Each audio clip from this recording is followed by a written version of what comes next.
All right, let's get right into it. Welcome back to another deep dive on the Explainer. Today we're doing a full analyst-grade financial teardown on a company that, honestly, I think most people fundamentally misunderstand. Look, in the public see SpaceX, they see a super cool space exploration project, right? It's that sci-fi dream of putting boots on Mars. But if you actually peel back the layers and look at the raw financials, you see something completely different.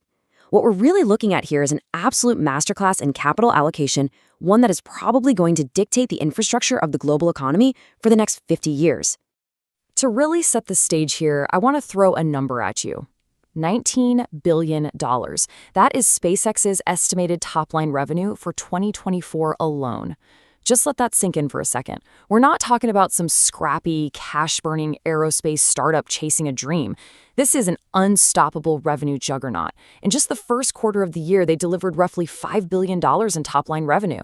They have literally transformed space from this massive government-subsidized cost center into a wildly lucrative commercial platform.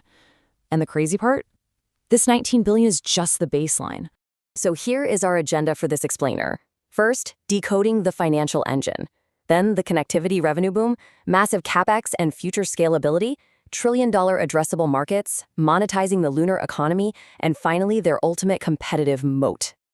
Okay, Section 1, decoding the financial engine. To really grasp their massive valuation today, you have to understand how they built this entire ecosystem on incredibly efficient fundraising, taking in only about $9 billion of outside capital over the company's entire lifetime.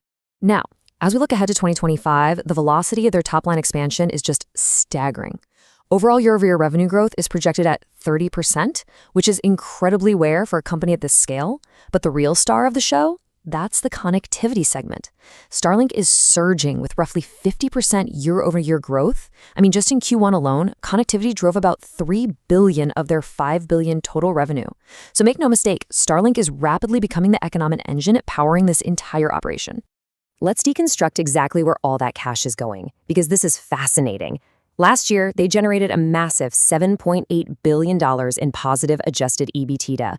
So they are highly profitable on an operating basis. But they aren't just sitting on those profits. They poured $3.6 billion directly into R&D and a jaw-dropping $21 billion into capital expenditures. They are taking every single dollar of operating profit, plus a whole lot more, and plowing it straight back into aggressively scaling their infrastructure. So how exactly do they manage costs so well to hit that $7.8 billion in EBITDA to begin with? Well, it all boils down to Elon Musk's famous internal algorithm. Step 1, question the requirements. Basically, never accept a standard just because it's the way it's always been done. Step 2, aggressively delete parts and process steps. Step 3, optimize and accelerate whatever is left. And then, only then, Step 4, automate. They apply this ruthless cost reduction filter to literally everything, from building Raptor engines to manufacturing satellites. And that allows them to stretch a dollar further than any legacy aerospace contractor in history. Moving to Section 2, the connectivity revenue boom. Basically, their incredibly cheap orbital launch acts as a huge subsidy to quickly deploy and scale Starlink. Let's see what that looks like on the balance sheet. We are literally on the verge of a paradigm shift in global data transmission. Right now, when they fly Starlink version 2 satellites on the Falcon 9, they're delivering 96 gigabits per second per satellite and launching about 27 at a time. And hey, that's already industry leading. But the version 3 satellites flying on the new Starship platform, they'll launch 60 at a time, with each satellite delivering roughly 8 terabit per second. That works out to 61 terabits per second of downlink capability per single launch. That is a mind-bending 20 times jump in capacity per launch. To put that into perspective, with just 20 Starship flights, they'll add 1.2 petabytes of network capacity every year. They are setting Starlink up to handle a highly measurable percentage of all global internet traffic. And all that capacity translates directly into massive market penetration. By the end of Q1, Starlink blew past 10.3 million users, boasting over 100% year-over-year growth. Get this, they now operate over 9,600 satellites. That is an absurd 75% of all active, maneuverable satellites currently in orbit. And they are definitely not stopping at residential internet. They're locking down hugely lucrative government contracts with Starshield, and they're rolling out direct-to-device 5G. They are going to beam a full-quality connection directly to the normal smartphone in your pocket, opening up a totally new multi-billion-dollar market. Section 3, massive capex and future scalability. Let's talk about why that huge capital expenditure isn't the red flag it might seem to be. Remember that $21 billion in capex we talked about? In traditional finance, you might look at that and scream cash burn, but here, it's a highly strategic infrastructure land grab, specifically targeting artificial intelligence. A massive chunk of that money is building out world-class AI infrastructure, including a gigawatt-scale supercomputer here on Earth. But the real masterstroke is orbital AI compute, putting AI data centers directly into space. Why on earth would they do that? Zero operating costs, you use the sun for limitless clean power, and you use the literal vacuum of space for free cooling. And by using Starlink's laser links to move the data around, they completely bypass all the power grid bottlenecks we have down here on Earth.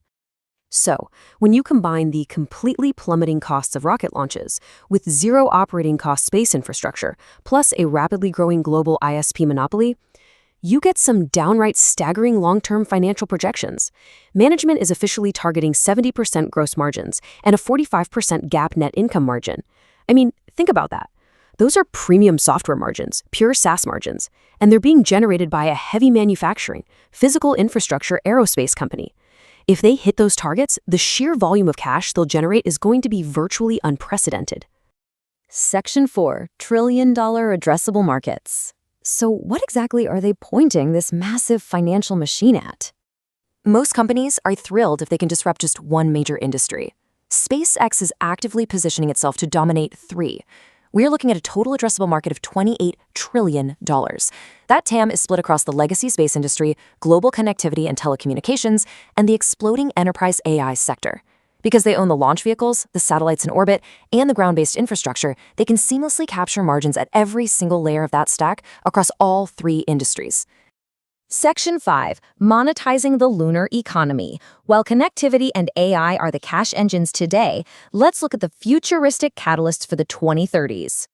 The fully reusable Starship architecture isn't just about throwing more internet satellites into the sky. It is the key to unlocking some wild new revenue streams. We're talking point-to-point terrestrial transport, literally flying you anywhere on Earth in under an hour. It unlocks orbital manufacturing, using zero gravity to build advanced materials we simply cannot make down here.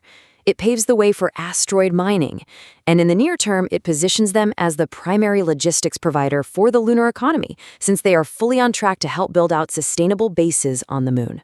Now, I know, it is super easy to hear asteroid mining and moon bases and just dismiss it as sci-fi.